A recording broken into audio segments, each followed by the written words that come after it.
those of us that have left the contemporary art world and entered into this participative art, it is amazing. It's hard. It's so hard because when I meet artists, they don't understand. Like contemporary artists, like, you make what? You make religious pictures for churches? Really? Oh, okay. And then they think that I'm doing it kind of by default because I couldn't make it, as an artist. That's what they think. It's hilarious. But they don't understand the joy, because when I make an icon, so I'm going to start showing you some of my icons as I go through this. Right? So when I make an icon, I am engaging in the language of the church.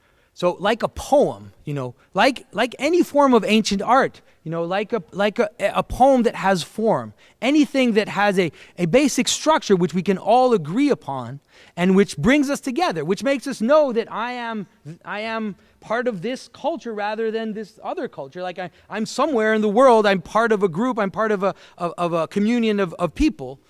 So I participate in the language of the church, but then I'm also participating in the community of the church, because I am making objects for specific uses.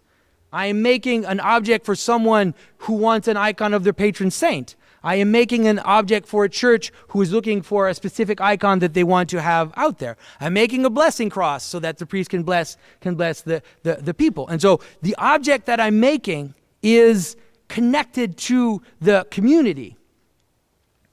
But at the same time, what's amazing about the luck that we have making liturgical art is that the subject of my art reaches as high, talks about mysteries that are as esoteric, as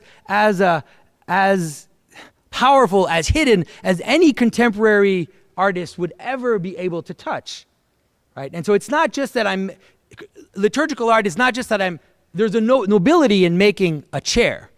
And there's a beautiful nobility in making a chair. But when you're making an object which also participates in this language of narrative of the church, then you're also dealing with, so you're connecting these stories, these principles, and you're connecting them with actual objects that are then going to participate in the world. I always say that liturgical art reaches higher than contemporary art, and it reaches lower than contemporary art, because it connects actual used objects with these higher principles.